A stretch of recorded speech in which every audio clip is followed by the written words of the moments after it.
Hey everybody, Riles here, and today I'll be reviewing the brand new Eminem album, The Death of Slim Shady. What a wild ride of a discography Eminem has. From instant classics such as the Slim Shady LP, the Marshall Mathers LP, as well as the Eminem Show, to then getting honestly impressively bad albums such as Encore and Revival. Also releasing an album, while it was definitely solid, it birthed some of the corniest rappers ever. We've seen it all in Eminem's discography, but despite all that, in my opinion, he's one of the best rappers to ever step foot in a studio. He's too important to the genre itself to not have me recognize him as being one of the greatest. But back to the new album, I was a bit skeptical going into it because Eminem hasn't really dropped anything good album-wise ever since his 2013 album, Marshall Mathers LP 2. But I enjoyed the two singles that dropped in preparation to the new album. I thought Houdini was actually quite solid. While Eminem isn't doing anything new with this type of song, and it does come off as a bit of nostalgia bait, I still had fun with it. Like, yeah, there were some whack bars about hopping on a track like a kangaroo and his words stinging us like bees.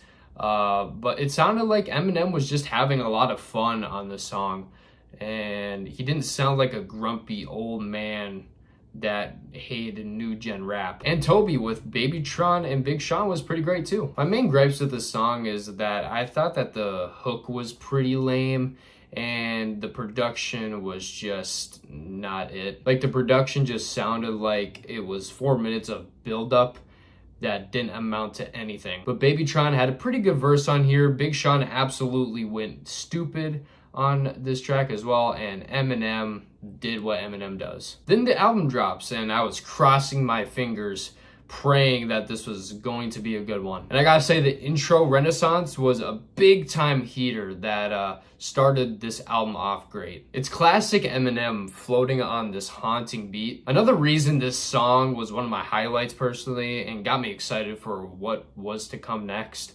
was that he didn't use that weird choppy flow that he has been using for quite some time now. And despite Eminem's voice being modified into Slim Shady's voice, the song came off actually sounding like a human was rapping on it, as opposed to sounding like he's malfunctioning after 3 words have been said. Even though in this song he's kind of in a way dissing people like me, I gotta say it's a very solid start. But then he turns into that grumpy old man very quickly. But instead of talking about new age rappers, he's getting a bit controversial. And take that word that I said, controversial, with a grain of salt, because he's trying so hard to be controversial that it sounds incredibly forced and falls completely flat on its face. And also a quick little sidebar, why is Caitlyn Jenner mentioned like 10 times in this album? Now, some of these bars on the first half of this album are either pretty corny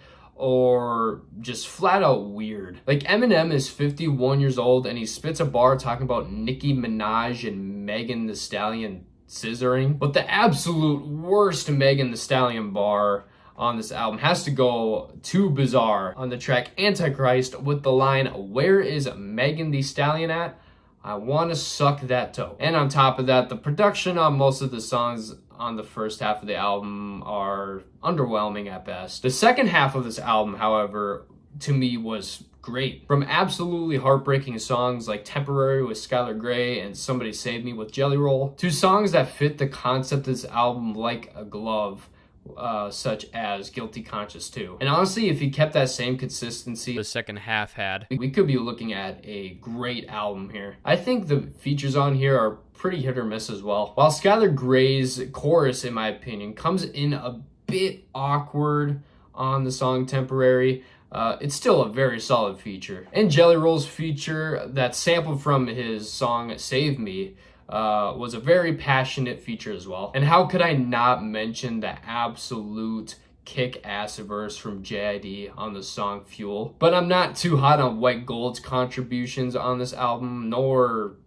am I a huge fan of Sly Piper's. But overall, while I think the songs themselves are hit or miss, I rock with the concept of this album pretty heavy. I like the idea of Eminem killing off his Slim Shady character, as well as the journey to get to that point. I also enjoy the different perspectives he talks from on here after the Slim Shady character was put to rest, from his past self to his present self to his future self. And yeah, I was thoroughly entertained listening to this, and I'm curious what he does next, and if his next will be his last, because I'm pretty dang sure that this album's not his last. I'm feeling a straight 5 on this one. But yeah, thank you guys so much for watching. Don't forget to like and subscribe. All socials are linked down in the description below. Feel free to check them out. Feel free to hit them with a follow, and I will see you guys later with a brand new review. Take care.